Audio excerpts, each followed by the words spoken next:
Hi everyone, so welcome back to our channel. So इस video के अंदर हम देखने वाले हैं how to set up an SSH connectivity from one remote server to another remote server और from your local machine to a remote server. दोनों ही केस हम देखने वाले हैं। दोनों ही केस ना, दोनों केस में तरीका एकदम सेम ही होने वाला है। जो मैं करने के दिखाने वाला हूँ ना, वही चीज़ आपके केस में, दोनों केस में वर्क कर जाएगी। रिमोट टू रिमोट के अंदर कनेक्टिविटी और from local PC to a remote machine के बीच में कनेक्टिविटी, दोनों ही केस में सेम ही तरीका है। ठीक है। सोर्स क्या है आपका? सोर्स अगर आपका एक रिमोट है तो पहले उस रिमोट के ऊपर लॉगिन कर जाओ। अगर आपका सोर्स जो है आपका पीसी है तो अपने पीसी का टर्मिनल वगैरह ओपन कर लो, है ना, या पावर विंडोज़ वाले पावर शेल वगैरह ओपन कर लो। ठीक है।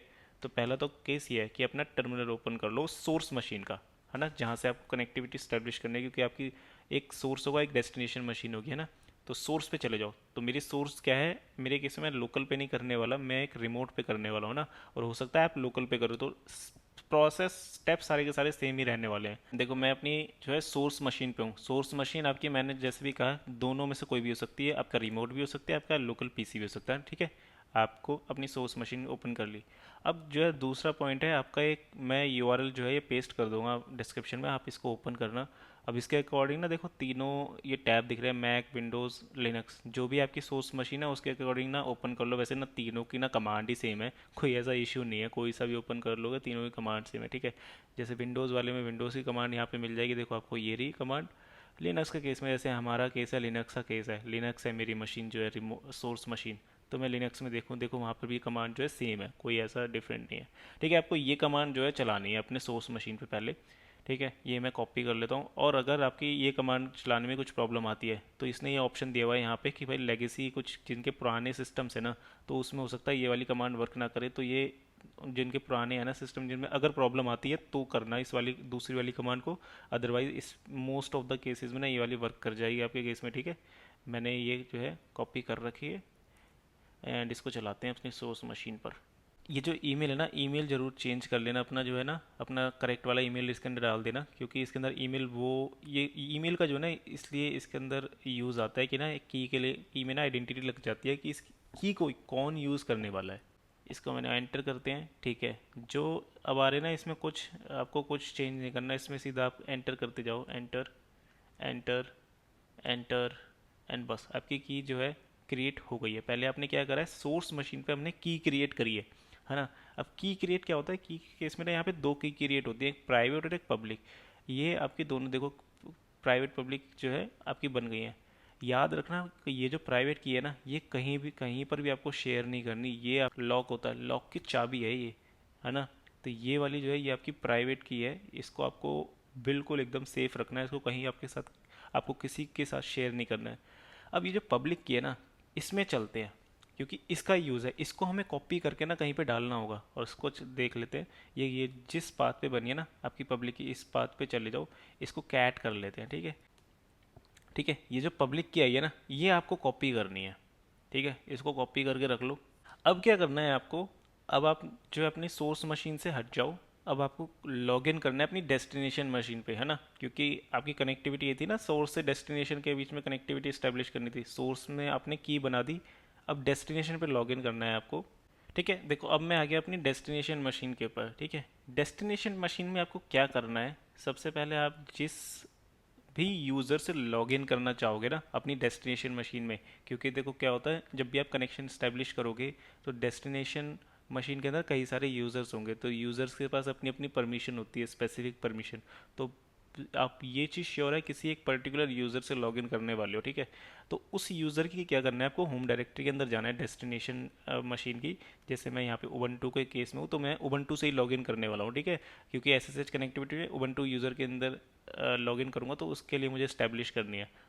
तो मैं डेस्टिनेशन मशीन के अंदर उबंटू की जो है होम डायरेक्टरी के अंदर आ गया। आप चेक भी कर सकते हो पी डब्ल्यू डी करके ध्यान जी, मैं जो है होम डायरेक्टरी के अंदर हूँ उसी यूज़र की, जिससे मैं लॉगिन करूँगा जब कनेक्शन बन जाएगा।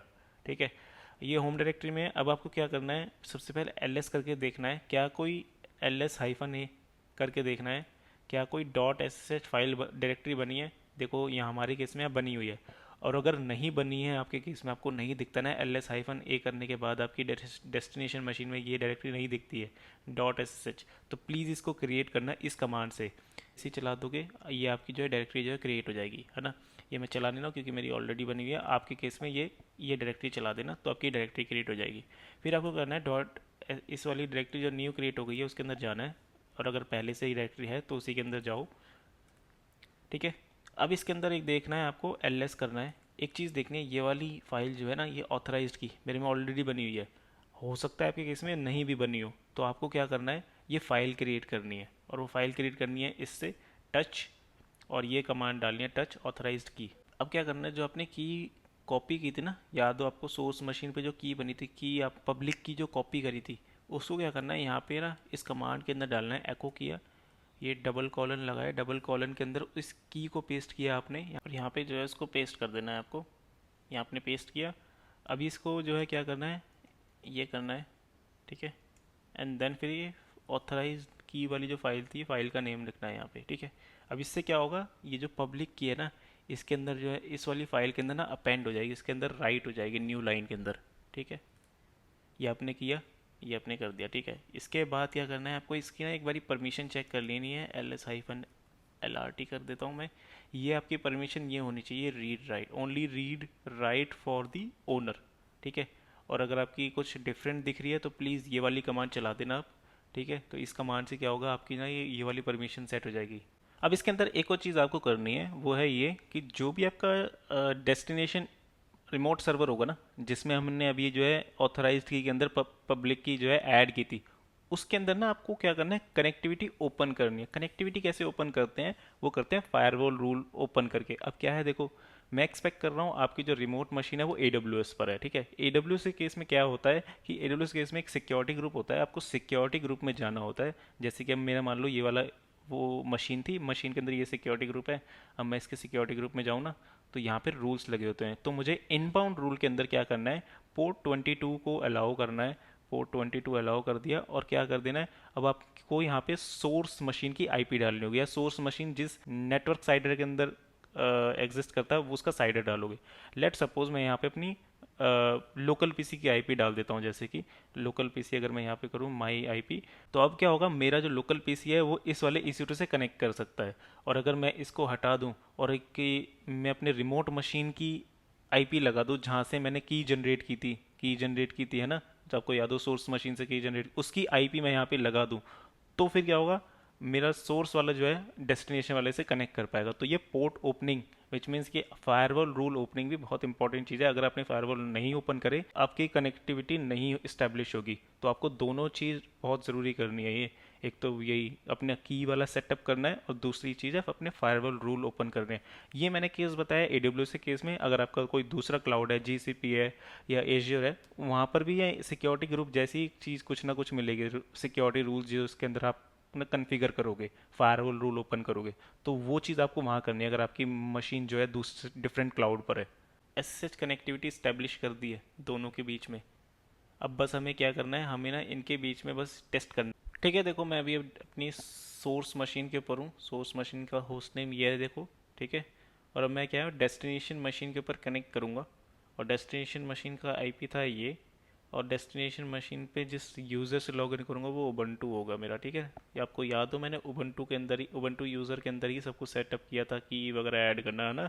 तो यहाँ पे इसीलिए वो उस यूज़र के ऊपर करा था क्योंकि मुझे उबंटू यूज़र से लॉगिन करूँगा मैं।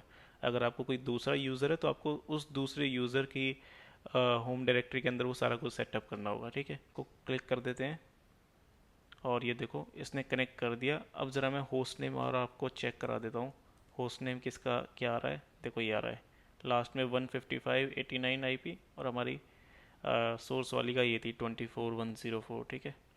तो इस तरीके से आप कनेक्ट कर जाओगे, और इस तरीके से कर सकते हो। और अगर आपको कुछ कनेक्ट करने में प्रॉब्लम आ रही है ना, तो अपनी ये जो कमांड है ना, ये वाली कमांड के अंदर ये ज़रूर डाल देना। तो इससे क्या होगा ना, कुछ ही क्या होता है कभी कभार ना स्ट्रिक्ट होस्ट की चेकिंग ना, कभी कभार जो है कुछ सेटिंग्स ऐसी उसके अंदर बाय डिफ़ॉल्ट हो जाती है, उसको बार बार चेक करता है। तो इसको आप नो कर दोगे ना, तो वो उसमें फिर आपका जो है ना ये ऑथराइजेशन में फेल नहीं होगा, की के ऑथराइजेशन में। अगर मैं इसमें क्लिक कर दूँ तो इसमें भी हमारा जो है कनेक्ट हो जाएगा ये, ठीक है। तो इस तरीके से आप कनेक्ट कर सकते हो और दोनों मशीन्स को बीच में SSH कनेक्टिविटी स्टैब्लिश कर सकते हो। सो ठीक है, इस वीडियो के अंदर इतने रखते हैं और बाकी मिलते हैं नेक्स्ट वीडियो के अंदर। So thank you for watching, and if you like the content please do like share and subscribe, and also if you have any question and doubt please comment down below.